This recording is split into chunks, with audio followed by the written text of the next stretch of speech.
ஐயனார் துணை சீரியல்ல வானதி நம்ம பாண்டியன் கிட்ட எங்க அப்பா அம்மாவுக்கு உன்னை ரொம்ப பிடிச்சு போச்சு. உட்டா அவங்களே என்னைய உனக்கு கல்யாணம் பண்ணி வச்சுருவாங்க அப்படின்னு சொல்லிக்கிட்டு இருக்கும்பொழுது, ஆமா, ஆமா. அவங்களுக்கு ஒரு தொல்லை முடிஞ்சதுல்ல அப்படின்னு சொல்லவும், வானதி கோவிச்சுக்கிட்டு அங்கருந்து போயிடுறாங்க. இங்க நிலா ஆபீஸ்லயே நைட்டு 8 மணி வரைக்கும் உட்காந்துருக்கிறாங்க. இந்த ராகவ் வந்து எதுவுமே பேசவே இல்ல. 8 மணிக்கு அப்புறம் தான் வந்து பேசவே ஆரம்பிக்கிறாப்ல. அதுக்கப்புறம் என்ன, "உன்னைய வெளியில கூப்பிட்டா வரமாட்ட. அதனால தான் எல்லாரையும் போக வச்சு உன்கிட்ட பேசுறதுக்காக தான் உன்னைய வெயிட் பண்ண வச்சேன்." அப்படின்னு சொன்ன உடனே, நம்ம நிலாவுக்கு பயங்கரமா கோவம் வர ஆரம்பிக்குது. அது மட்டும் இல்ல, நம்ம ராகவ் இருந்துகிட்டு மறுபடியும் ப்ரொப்போஸ் பண்றாப்ல. உடனே நிலா இருந்துகிட்டு, "அதுதான் நான் ஏற்கனவே வந்து பார்த்தீங்கன்னா, கல்யாணம் ஆனவன்னு சொல்லிட்டேன்ல. அப்புறம் எதுக்கு திருப்பி வர?"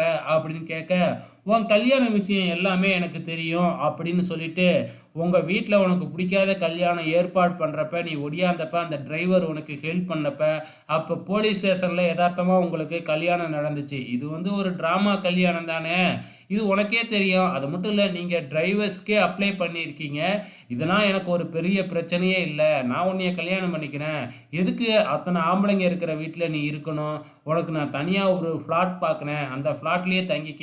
அப்படி இப்படின்னு அள்ளி விட்டுக்கிட்டு இருக்கிறாப்புல ராகவ். இத கேட்க கேட்க வந்து நிலாவுக்கு பயங்கர கோவம் வருது.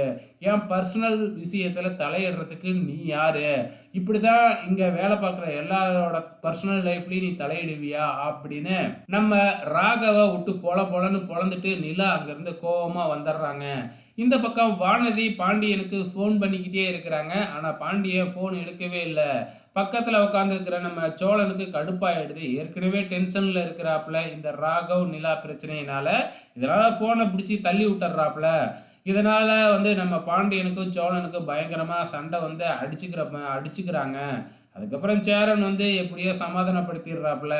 கொஞ்ச நேரத்துல ஃபோன் எடுக்கல அப்படின்னு வானதியே வந்துடுது. வானதி வந்தது மட்டும் இல்லாம பாண்டியன் கிட்ட தனியா பேசணுங்குது. இந்த பக்கம் நிலா நடந்ததையே நெனச்சு பார்த்துக்கிட்டு வீட்டுக்கு வந்துகிட்டு இருக்கிறாங்க. வெயிட் பண்ணி பார்க்கலாம் அடுத்த வாரம் என்ன நடக்கப் போகுதுன்னு.